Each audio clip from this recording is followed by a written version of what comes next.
बिस्मिल्लाहिर्रहमानिर्रहीम। अस्सलाम वालेकुम डियर स्टूडेंट्स। आज हम जमात दहम में हफीज़ जलंधरी की नज़्म हम्द के मशकी सवालात हल करेंगे। जी तो स्टूडेंट्स, जैसा कि आप सामने देख रहे हैं, ये हफीज़ जलंधरी की फ़ाइल फ़ोटो है। सबसे पहले हम मुख्तसर सवालात के जवाबात हल करेंगे। जुज़ नंबर 1, अल्लाह ताला ने ये कायनात कौन सा एक लफ्ज़ कहकर बनाई? बहुत आसान जवाब है। मोस्टली स्टूडेंट्स आप में से ये जवाब जानते होंगे कि अल्लाह ताला ने ये कायनात लफ्ज़ कुन कहकर फरमाई। जैसा कि कुरान पाक में भी इरशाद मुबारका है कि जब अल्लाह ताला किसी चीज़ का इरादा फरमाता है तो वो कहता है कुन, यानी हो जा, और वो हो जाती है। तो इसी तरह से अल्लाह ताला ने इस कायनात की तख्लीक के लिए भी फरमाया कुन, यानी हो जाए, फयकून। तो इस तरह से ये कायनात तख्लीक में आई। इस तरह से आप बोर्ड की रिक्वायरमेंट के मुताबिक अपने अल्फाज में 3 से 4 लाइनों तक इस जवाब को कंप्लीट कर सकते हैं। बेजुज़ है, अल्लाह ताला ने इंसान को किन नेमतों से नवाजा है? चंद एक तहरीर कीजिए। जी तो बेटा, वैसे तो अल्लाह ताला की बेशुमार नेमतें हैं, लेकिन हमने जो अपनी नज़्म हम्द है इसी तक ही महदूद रहना है। इसकी रोशनी में सवाल का जवाब देना है। तो आप लिखेंगे कि अल्लाह ताला ने इंसान को बेशुमार नेमतों से नवाजा है। जैसे कि इन नेमतों का जिक्र जो है वो सूरह रहमान में किया गया है कि अल्लाह ताला ने सूरज बना के जो है वो जहां को रौनक बख्शी, रोशनी बख्शी, हवा, पानी, आग, मट्टी, फल फूल, सब्जियां, अनाज, पहाड़, दरिया, समंदर जो है वो ये सब अल्लाह ताला की नेमतें हैं। इसके अलावा अल्लाह ताला ने हमें रिज्क और तहफ़्फ़ुज़ जैसी कई नेमतों से नवाजा है। तो ये तकरीबन जो अभी सब नेमतों का मैंने जिक्र किया है, इनमें से मोस्टली जो है ये आपकी जो नज़्म हम्द है इसमें इनका जिक्र है। नेक्स्ट जुज़ है उजाले, अंधेरे और खुश्को तर किसके मज़ाहिर हैं? उजाले, अंधेरे। उजाले से मुराद यहाँ पे दिन है, अंधेरे से मुराद यहाँ पे रात है, और ये खुश्को तर, खुश्क से मुराद खुश्की यानी ज़मीन, और तर यानी ज़ेरे ज़मीन जो मखलूक़ात, जो चीज़ें मौजूद हैं, किसके मज़ाहिर हैं, यानी इनमें किन का जलवा नज़र आता है। आप पहले सवाल की सेंस को समझें कि दिन और रात के आने जाने, और ज़मीन पर जो कुछ आपको नज़र आता है, और ज़ेरे ज़मीन यानी कायनात में जो कुछ भी, हर चीज़ जो है किसके मज़ाहिर हैं, यानी इनमें किसका जलवा नज़र आता है। तो उजाले, अंधेरे और ये खुश्कोता यानी ज़मीन और समंदर की तह में मौजूद ये तमाम जो मज़ाहिर हैं, ये अल्लाह ताला की निशानियां हैं। इसमें हमें अल्लाह ताला का जलवा नज़र आता है। हम में खालिक की किन मखलूक़ात का जिक्र किया गया है? बेटा, ये जैसे कि शेर आपका एक मिसरा है कि नबातात, जमादात और हैवानात, उसका जो है जिक्र किया गया है, लिहाजा उनका तो स्पेसिफिक आपने जिक्र जरूर करना है। लिहाजा हम में बताया गया है कि नबातात, जमादात, हैवानात, और उसके अलावा नेक्स्ट जो शेर है उसमें बताया गया है कि और हमारे बाप दादा और उन सब का जो खालिक है वो अल्लाह ताला है, यानी सबको अल्लाह ताला ने ही पैदा किया है। तो हम में खालिक की किन मखलूक़ात का जिक्र किया गया है? इंसान, जमादात, हिवानात, नबातात, नीज हमारे बाप दादा, यानी सब मखलूक़ात का पैदा करने वाला, सबका खालिक जो है वो अल्लाह ताला है। और फिर इस नज़्म हम का खुलासा अपने अल्फाज में लिखें। ये सवाल बेटा आप खुद हल करेंगे। जितनी भी नेमतों का जिक्र किया गया है, जो तमाम अशार आपने पढ़े, उन की तशरीह भी ज़ाहिर आप बच्चों ने की है, तो उसको मुख्तसरन सम अप करके आप अपने अल्फाज में नज़्म हम्द का खुलासा मुकम्मल कर सकते हैं। सवाल नंबर 2 है, दर्ज झैल अल्फाज से मिसरे मुकम्मल करें। दर्ज झैल यानी नीचे दिए गए जो अल्फाज हैं उनकी मदद से मिसरे मुकम्मल करें। ये एक एक मिसरा है, ठीक है। निज़ामे डैश है उसी की हुक्मरानी से। अगर आपको नज़्म की रीडिंग अच्छे से आती होगी, जैसे कि मैंने पहले भी आपको बताया, अगर नज़्म की रीडिंग आपको अच्छे से आती होगी, आपने समझ के पढ़ी होगी, तो रीडिंग का तो आपको ये बेनिफिट है कि कोई भी मिसरा या कोई भी खाली जगह पर गलत दुरुस्त जवाब पर टिक का निशान लगाएं। कुछ भी आपसे पूछा गया तो फौरन वो मिसरा या वो शेर आपके जहन में आएगा और आप उसका जवाब मुकम्मल कर सकते हैं। लिहाजा अगर आपको तमाम मिसरे तमाम अशार अच्छे से याद होंगे तो निज़ाम आसमानी है, निज़ाम आसमानी है उसी की हुक्मरानी से। बेजुज है ज़मीं पर जलवा आ रहा है, शाबाश मज़ाहिर उसकी कुदरत के। ज़मीं पर जलवा आ रहा है, मज़ाहिर उसकी कुदरत के। जीम वही है कायनात और इसकी डैश का खालिक। जी तो बच्चों क्या जवाब आएगा यहाँ पे? Well done. मखलूकात वही है कायनात और इसकी मखलूकात का खालिक। ये देखें ना, खालिक से मखलूकात। खालिक का मतलब होता है पैदा करने वाला और मखलूक जिनको पैदा किया गया। तो इसमें आपने मखलूकात का जिक्र पढ़ा है, नबातात, जवानात, हैवानात। तो यानी इस कायनात का पैदा करने वाला भी अल्लाह ताला है और इसमें मौजूद मखलूकात का पैदा करने वाला भी अल्लाह ताला है। लिहाजा इसका जवाब होगा वही है कायनात और इसकी मखलूकात का खालिक। साथ साथ आप बच्चे वीडियो देखते हुए अपनी बुक पे खाली जगह पुर करते जाएं। नेक्स्ट ऑप्शन है डैश को फितरत इस्लाम पर पैदा किया जिसने। जैसा कि आपको समझ आ गई होगी कि ये वाला मिसरा जो है ये आखिरी शेर से लिया गया है।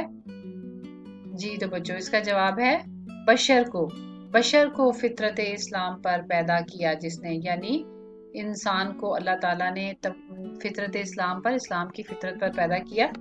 हर इंसान को अल्लाह ताला ने फितरत इस्लाम पर पैदा किया। इसके बारे में जो है जिक्र भी आता है कुरान पाक में कि अल्लाह ताला ने हर इंसान को एक ही फितरत यानी फितरत इस्लाम पर पैदा किया है। सवाल नंबर 2, नज़्म हम्द के मतन की रोशनी में दुरुस्त जवाब पर टिक का निशान लगाएं। जुज अलिफ है, नज़्म हम्द किस शायर की तख्लीक है? एहसान दानिश, जमीलुद्दीन आली, हफीज जलंधरी या जोश मली आबादी? तो दुरुस्त जवाब है हफीज जलंधरी। जैसा कि आप सामने देख सकते हैं कि दुरुस्त जवाब भी दिए गए हैं। कायनात का वजूद अल्लाह ताला के अहकामात का नतीजा है, चाहने का नतीजा है, हरफे कुन का नतीजा है या इन सब का? तो यहाँ बेटा आपने कंफ्यूज नहीं होना, दुरुस्त जवाब है हरफे कुन का।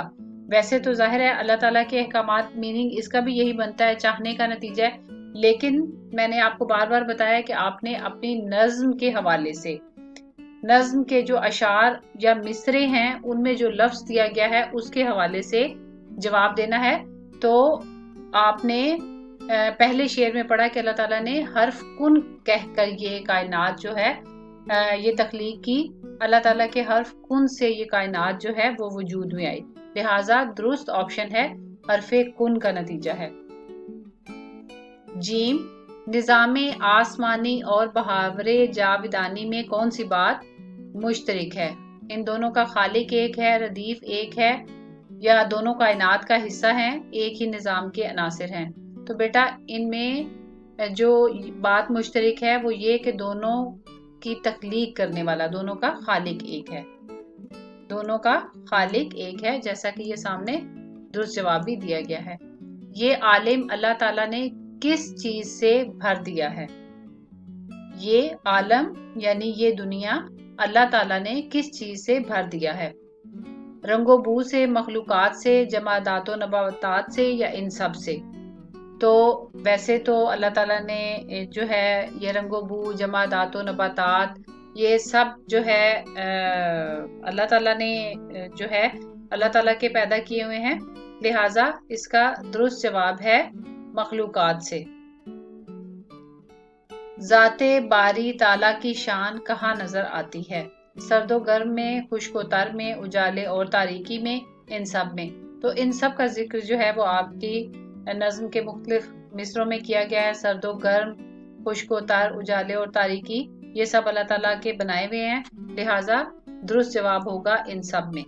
तो इसका दुरुस्त जवाब इसलिए नहीं होगा कि इसमें खास तौर पे ये मखलूकात का जिक्र किया गया है और वैसे भी ये सब कुछ मखलूकात में ही आ जाता है। ठीक है बेटा। अल्लाह ताला ने इंसान को फितरत इस्लाम पर पैदा करके कौन सा और एहसान किया? यानी सबसे बड़ा एहसान तो ये है कि अल्लाह ताला ने हर इंसान को एक ही फितरत पर यानी फितरत इस्लाम पर पैदा किया। तो इसके अलावा और कौन सा एहसान किया, तो ये आपकी नज्म का बिल्कुल आखिरी मिसरा है कि इसमें मोहम्मद सल्लल्लाहु अलैहि वसल्लम का शैदा किया। तो जैसा कि आपने जो नज्म पढ़ी उसका आखिरी शेर आप बच्चों को याद होगा कि बशर को फितरत इस्लाम पर पैदा किया जिसने, तो यहाँ पे यही कहा गया है कि फितरत इस्लाम पर पैदा करने के अलावा और कौन सा एहसान है। तो नेक्स्ट मिसरा है मोहम्मद मुस्तफ़ा सल्लल्लाहु अलैहि वसल्लम के नाम पर शैदा किया जिसने। तो इसकी दुरुस्त ऑप्शन है कि नबी पाक सल्लल्लाहु अलैहि वसल्लम का शैदा किया। उम्मीद है आप बच्चों को दुरुस्त ऑप्शन अच्छे से समझ में आ गई होंगी। जी तो बेटा नेक्स्ट है कालिम अलिफ के अल्फाज कालम बे से मिलाएं। एक हरफे कुन कहकर अल्लाह ताला ने कायनात पैदा की, तो इसका दुरुस्त जवाब होगा आलम का पैदा होना। एक हरफे कुन आलम का पैदा होना, यानी आलम दुनिया का वजूद में आना। यानी अल्लाह ताला ने एक हरफे कुन कहकर ये दुनिया जो है वो बनाई। ये सामने दुरुस्त जवाब दिए गए हैं। बहारे जाविदानी है बागबानी से, लिहाजा इसका दुरुस्त जवाब है बागबानी से। बशर का पैदा होना फितरत इस्लाम, बशर को फितरत इस्लाम पर पैदा किया जिसने। कायनात का अल्लाह ताला खालिक है, लिहाजा इसका दुरुस्त जवाब है खालिक। जैसा कि सामने आप देख सकते हैं जवाबात भी दिए गए हैं। बिछाए दस्तरखान नेमत के, आपने पढ़ा है नज़्म में बिछाए दस्तरखाने नेमत। सवाल नंबर 5 है दर्ज अल्फाज के मुतजाद लिखिए। शम्सो कमर आप अक्सर बोलते हैं, तो शम्स का होगा कमर। सर्द गर्म, तर खुश्क, ये सब जो है वो आपकी जो नज्म है उसके मिसरों में ये मुरक्कबात इस्तेमाल हुए हैं। शम्सो कमर, सर्दो गर्म, तर और खुश्क, अंधेरा और उजाला, रोश तारीकी। तो ये सब अल्फाज जो हैं ये आपके नज्म के जो अशार के मुख्तलिफ मिसरों में इस्तेमाल हुए हैं। तो तारीकी रोशनी, खालिक मखलूक, साबत सैयारा। दोबारा मैं एक दफा दोहरा दूं, शम्स कमर, सर्द गर्म, तर खुश्क, तारीकी रोशनी, खालिक मखलूक, साबत सैयारा। साबत होता है एक जगह जमा हुआ, ठहरा हुआ, और सैयारा हरकत करने वाला। ठीक है बेटा, वैसे तो मैं ये नोट्स भी अपलोड कर सकती थी, लेकिन रिकॉर्डिंग की शक्ल में वीडियो अपलोड करने का मकसद ये है कि जिन बच्चों का तलफ़ुज़ ठीक नहीं है या रीडिंग अच्छी नहीं है तो वो दोबारा से रिपीट करके सुन के अच्छे से याद कर सकते हैं। जी तो स्टूडेंट्स नेक्स्ट क्वेश्चन है दर्ज अल्फाज के मानी लिखें। हरफे कुन, ये मानी जो है तरतीब वार जो है दर्ज झैल हैं, यानी जिस तरतीब से अल्फाज हैं उसी तरतीब से नीचे मानी दिए गए हैं।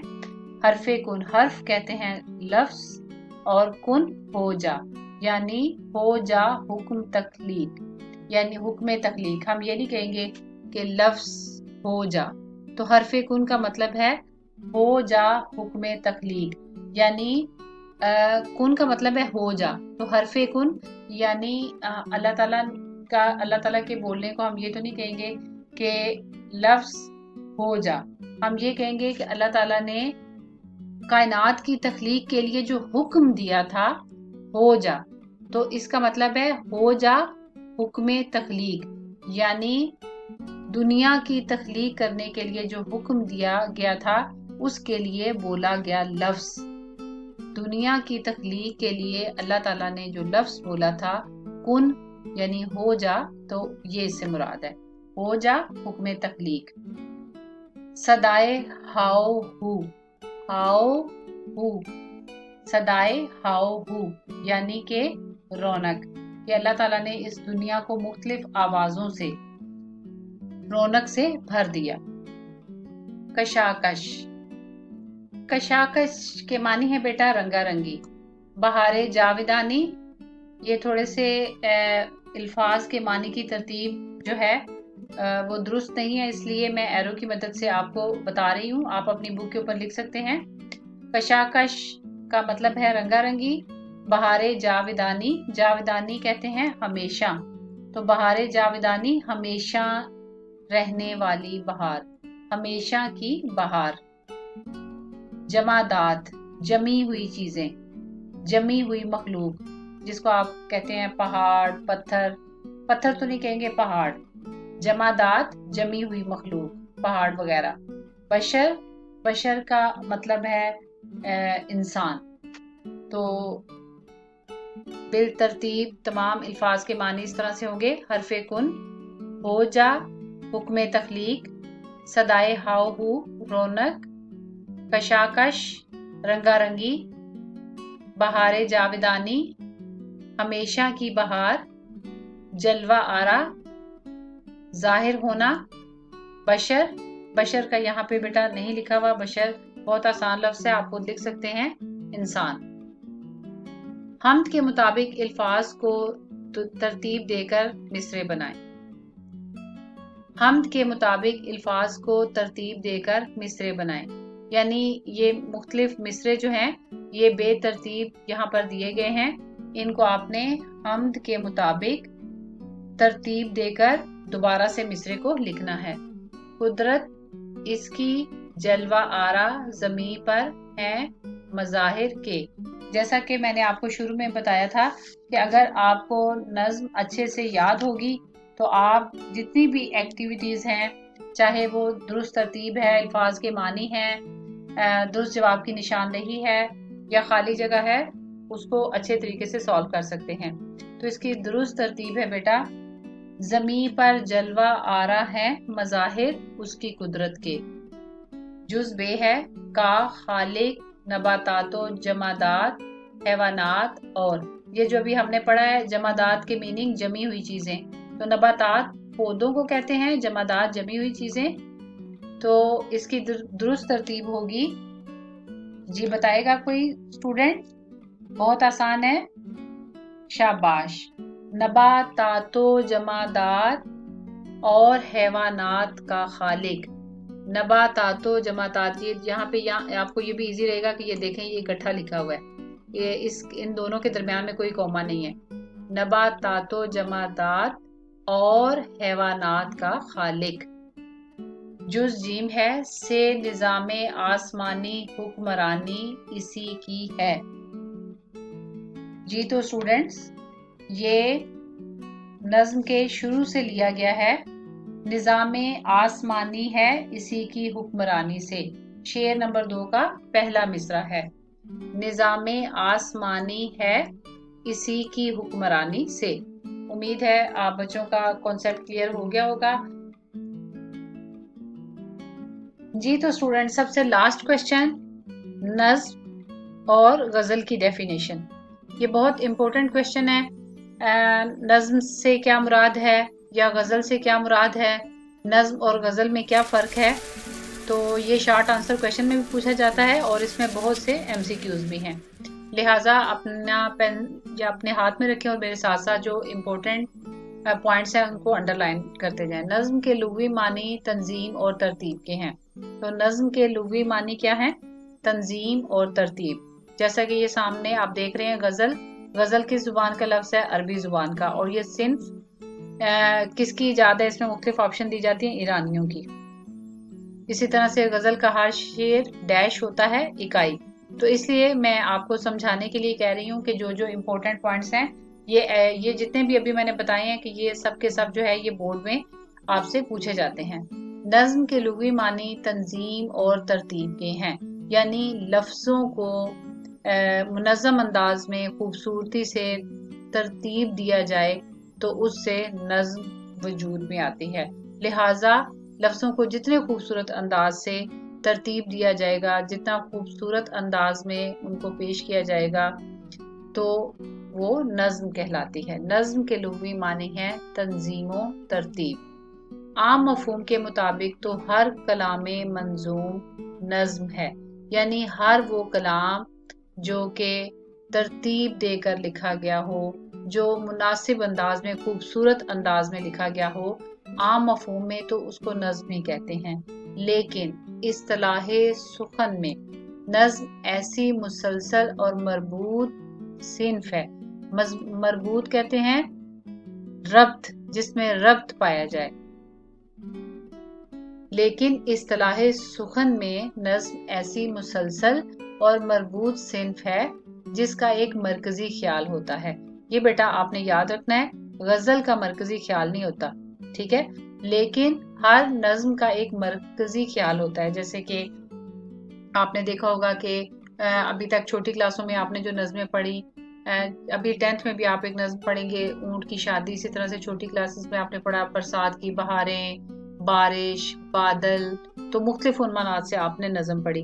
तो जो भी नज्म का एक नाम होता है, एक उन्वान होता है, उसी पर पूरी नज्म जो है मुसलसल उसी पर लिखी होती है। अगर बारिश के बारे में लिखी हुई है तो बारिश के बारे में ही मुख्तलिफ तरीके से उस पर जो है वो शायर अपना इजहार ख्याल करता है। इसी तरह से बादल के बारे में लिखा है तो बादल के बारे में सब कुछ लिखा हुआ है, ठीक है। तो इसी तरह से आपके ग्रेड 10 में एक नज्म है ऊंट की शादी, तो उससे मुतालिक मज़ाहिया अंदाज में एक पूरा किस्सा और सिलसिला बयान किया गया है। तो लिहाजा नज्म जो है वो एक ऐसी मुसलसल और मरबूत सिन्फ है, शायरी की एक किस्म है। सिन्फ कहते हैं किस्म को, यानी शायरी की एक ऐसी मरबूत, यानी जिसको जो है अरेंज करके लिखा गया हो और तसलसल में लिखी गई हो, यानी जो टॉपिक होता है नज्म का मुसलसल उसी के बारे में लिखा जा रहा हो, जिसका एक मरकजी ख्याल होता है, जिसका एक थीम होता है, ठीक है। शायर इस मरकजी ख्याल को जहन में रखकर दाखिली और खारजी तासुरात कलम बंद करता है, यानी उसी सेंट्रल आइडिया को, उसी मरकजी ख्याल को फोकस करके शायर जो है दाखिली, यानी जो उसकी अपनी फीलिंग होती है और जो आसपास लोगों के तासुरात होते हैं, जो लोग महसूस करते हैं, लोग जो ऑब्जर्व करते हैं, उनको वो कलम बंद करता है, लिखता है। नज्म के लिए हैत और मौजू की कोई पाबंदी नहीं होती, पूरी नज्म एक बहर में होती है। इसमें कवाफी का एक मुअय्यन निज़ाम होता है।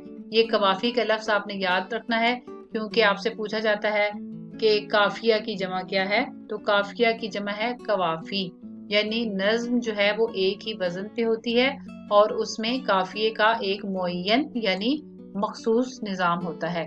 उर्दू शायरी को मोहम्मद हुसैन आज़ाद, मौलाना हाली, अलामा मोहम्मद इकबाल, जोश मली आबादी, हफीज जालंधरी, जफर अली खान, एहसान दानिश और फैज अहमद फैज ने नज्म की दौलत से माला माल किया।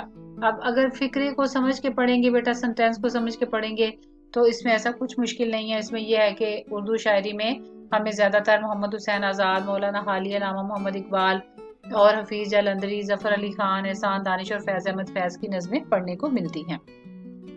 तो अब इस पूरी मतलब जो टॉपिक है नज्म का, उसमें आपने 4-5 चीजें पढ़ी कि नज्म के लुग़वी माने तंजीम और तरतीब के हैं, और वैसे तो हर जो कलाम अच्छे तरीके से, एहसन तरीके से लिखा जाए उसे नज्म ही कहते हैं, लेकिन इस्तिलाह सुखन में, लेकिन स्पेसिफिकली जो ऐसा मुसलसल और मरबूत, ये एक ऐसी मुसलसल और मरबूत सिन्फ है, यानी ये एक ऐसी किस्म है जिसका एक सेंट्रल आइडिया होता है, एक मरकजी ख्याल होता है, एक थीम होता है, और शायर जो है उसी थीम को, उसी मरकजी ख्याल को जहन में रख के, उसी उन्वान को, उसी टॉपिक को जहन में रख के, जो उसकी अपनी फीलिंग्स होती है और जो आसपास के लोग फील करते हैं, उनको खूबसूरती से लिखता है। और नज्म के लिए हैत और मौजू की कोई पाबंदी नहीं होती, पूरी नज्म एक बहर में होती है और उसमें एक काफिये का खास निज़ाम होता है। और उसके बाद उर्दू शायरी में चंद जो है नज्म लिखने वालों के नाम बताए गए हैं आपको, ठीक है। अब हम आते हैं गजल की तरफ। गजल अरबी लफ्ज है, इसमें आपने कंफ्यूज नहीं होना, क्योंकि यहाँ आगे ये भी लिखा है कि इस सिन्फे सुखन को, सुखन कहते हैं बात, सिन्फ किस्म, यानी बात करने की किस्म। तो बेटा नज्म भी बात करने की किस्म है ना, और नसर जो सादा अल्फाज में लिखा होता है वो भी बात करने की एक किस्म है, सिन्फ है। उसमें आपसे सीधे तरीके से बात की जाती है, नज्म में आपसे शायरी के अंदाज में बात की जाती है। तो नज्म भी शायरी की किस्म है, गजल भी शायरी की किस्म है। तो गजल की जो सिन्फ है बात करने की, यानी गजल के अंदाज में बात करने की जो किस्म है, ये आपको समझाने के लिए कह रही हूँ, आपने ऐसे याद नहीं करना ना ऐसे लिखना है। तो इस सिन्फ को यानी गजल को ईरानियों ने राइज किया, यानी सबसे पहले ईरानियों ने इस सिन्फ को इजाद किया। उन्होंने गजल जो है वो लिखनी शुरू की। तो आपने इस दोनों के फर्क को याद रखना है कि गजल जो है ये लफ्ज अरबी जुबान का है, लेकिन इस सिन्फ़े सुखन को ईरानियों ने राइज किया।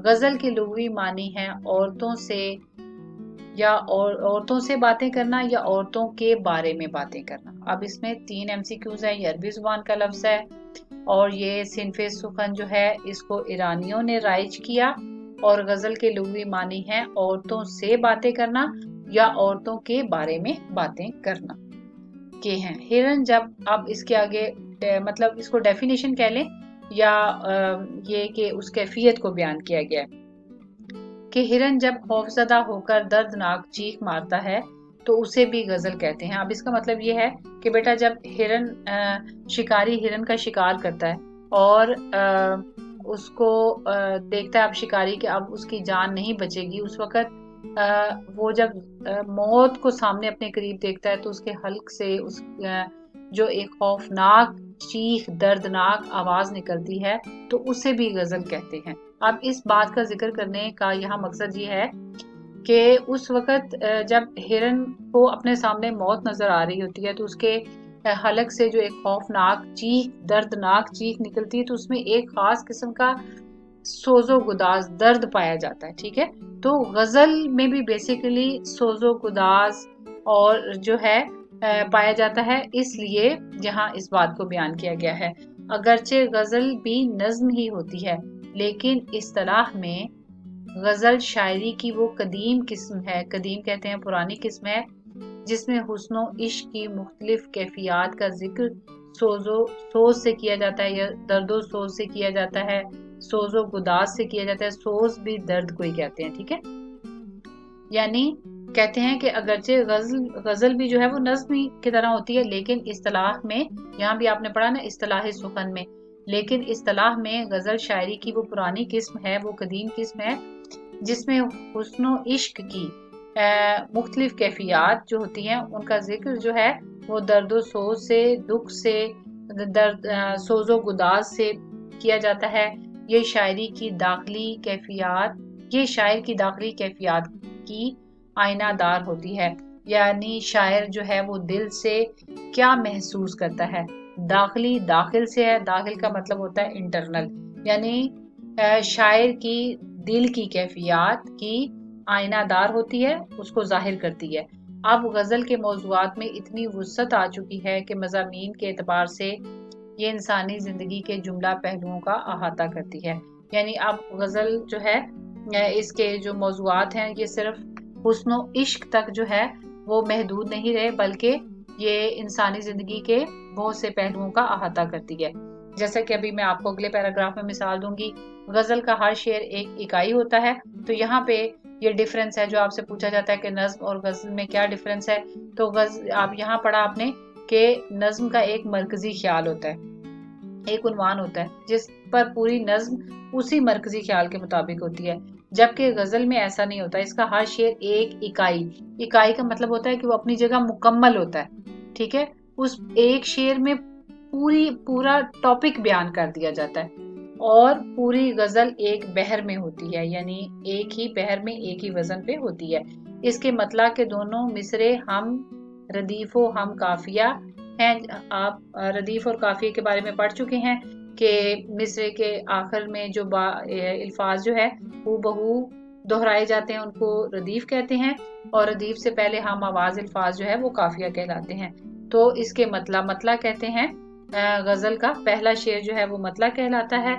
तो मतला के दोनों मिसरे हम रदीफ और हम काफिया होते हैं। जैसे कि आपने मीर तकी मीर की गजल अभी हाल ही में ग्रेड 9 में पढ़ी है कि हस्ती अपनी हुबाब की सी है, ये नुमाइश शराब की सी है।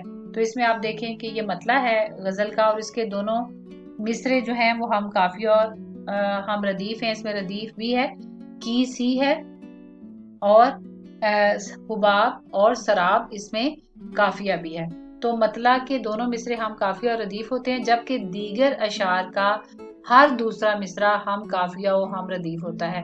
جبکہ جو شعر نمبر 2، 3، 4، 5 جو باقی اشعار ہوتے ہیں ان کے دونوں مصرے ہم قافیہ اور ہم ردیف نہیں ہوتے، بلکہ دوسرا مصرع ہم قافیہ اور ہم ردیف ہوتا ہے. میں آپ کو اسی غزل کی مثال دوں گی کیونکہ آپ بچے ابھی گریڈ 9 میں پڑھ کے ہیں. جیسے اسی غزل کا جو دوسرا شعر تھا وہ تھا ناز کی اس کے لب کی کیا کہیے، پنکھڑی ایک گلاب کی سی ہے.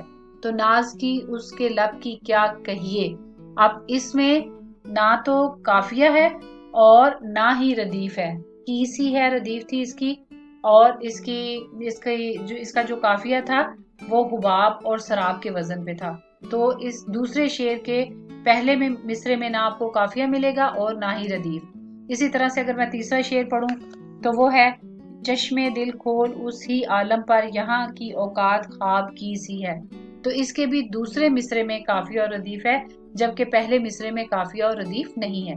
لہٰذا آپ نے یہاں پڑھا کہ جو غزل ہے اس کا ہر شعر اپنی جگہ مکمل ہوتا ہے، پوری غزل ایک بحر میں ہوتی ہے. اس کے مطلع کے دونوں مصرے یعنی جو پہلا شعر ہوتا ہے اس کے دونوں مصرے ہم قافیہ اور ہم ردیف ہوتے ہیں، جبکہ دیگر اشعار کا ہر دوسرا مصرع ہم قافیہ اور ہم ردیف ہوتا ہے. اس کو آپ نے بڑا کلیئرلی اس پوائنٹ کو اپنے ذہن میں رکھنا ہے کہ اس کے مطلع کے دونوں مصرے یعنی پہلے شعر کے دونوں مصرے ہم ردیف اور قافیہ ہوتے ہیں، جبکہ دیگر اشعار کا ہر دوسرا مصرع ہم قافیہ اور ہم ردیف ہوتا ہے. میر تقی میر، اب یہ جیسے کہ اوپر آپ نے مشہور نظم لکھنے والوں کے نام پڑھے، اسی طرح سے میر تقی میر، اسد اللہ خان غالب، داغ دہلوی اور فیض احمد فیض کے علاوہ بہت سے نمایاں غزل گو شعراء موجود ہیں. اور لاسٹ میں اسٹوڈنٹ، جیسا کہ میں نے آپ کو بتایا کہ کویشچن آپ سے پوچھا جاتا ہے کہ نظم اور غزل میں کیا فرق ہے، تو امید ہے اب سارے لیکچر کے بعد آپ کو کسی قسم کی کنفیوژن نہیں رہی ہوگی.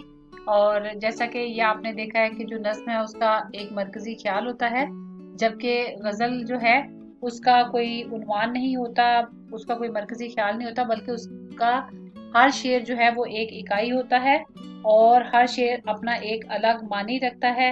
جبکہ نظم جو ہے وہ ایک ہی مرکزی خیال کے گرد گھومتی ہے، اس کا ایک عنوان ہوتا ہے. جیسے میں نے بتایا آپ کو کہ نظم کا کوئی نہ کوئی نام ہوتا ہے، جیسے آپ نے پڑھا برسات کی بہاریں، اسی طرح سے اونٹ کی شادی، بارش، بادل اور مال گودام روڈ، مختلف یہ نظموں کے نام ہیں. تو جو بھی نظم کا مرکزی خیال جب اس کا عنوان ہوتا ہے وہ اس کے گرد گھومتی ہے، جبکہ غزل کا جو ہر شعر ہے وہ اپنی جگہ مکمل ہوتا ہے اور اس کا کوئی عنوان نہیں ہوتا، ہر شعر دوسرے سے مختلف ہوتا ہے. جیسے کہ میں آپ کو گریڈ 9 کی آپ کی غزل کی بار بار مثال اس لیے دے رہی ہوں کہ آپ میں سے موسٹلی بچوں کو ایک تو وہ غزل یاد بھی ہے، اور لہٰذا اگر میں مثال دوں گی تو آپ کو آسانی سے سمجھ آ جائے گی. میر تقی میر کی غزل جو کہ ابھی میں نے آپ کو قافیہ اور ردیف کے لیے اس کی مثال دی ہے، کہ پہلا جس کا شعر ہے کہ ہستی اپنی حباب کی سی ہے، یہ نمائش سراب کی سی ہے. اگر آپ اس شعر پہ غور کریں تو اس میں جو ہے وہ دنیا کی بے ثباتی کے بارے میں بتایا گیا ہے، جبکہ دوسرا شعر بالکل ہی ڈیفرنٹ ہے. ناز کی اس کے لب کی کیا کہیے، پنکھڑی گلاب کی سی ہے. اس میں جو ہے وہ شاعر جو ہے وہ محبوب کے حسن کی تعریف کرتا ہوا نظر آتا ہے. اور پھر اس سے جب اگلا شعر ہے تو چشمے دل کھول اسی عالم پر، یہاں کی اوقات خواب کی سی ہے. تو یہ بالکل پچھلے شعر سے جو ہے وہ ڈیفرنٹ ہے.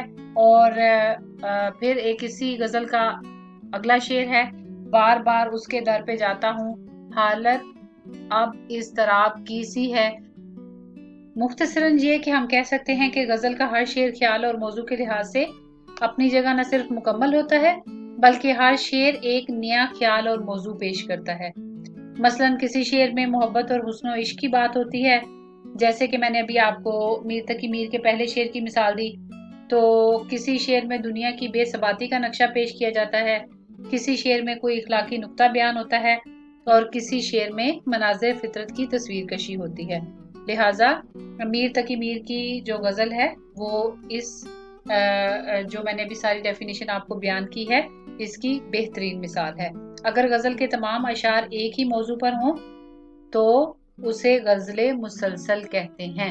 यानी ऐसा भी हो सकता है कि गजल के तमाम अशार जो हैं वो एक ही मौजू पर हों, हर शेर जो है वो डिफरेंट डिफरेंट मौजू पर ना हो। अगर कोई ऐसी गजल होगी तो उसे गजल मुसलसल कहते हैं। लिहाजा इसी तरह से जो गजल का हर शेर होता है वो दूसरे से डिफरेंट होता है, एक इकाई होता है, अपनी जगह मुकम्मल होता है, और नज्म का एक उन्वान होता है, जबकि गजल का कोई उन्वान नहीं होता। लिहाजा अब आपको समझ आ गई होगी। इसके अलावा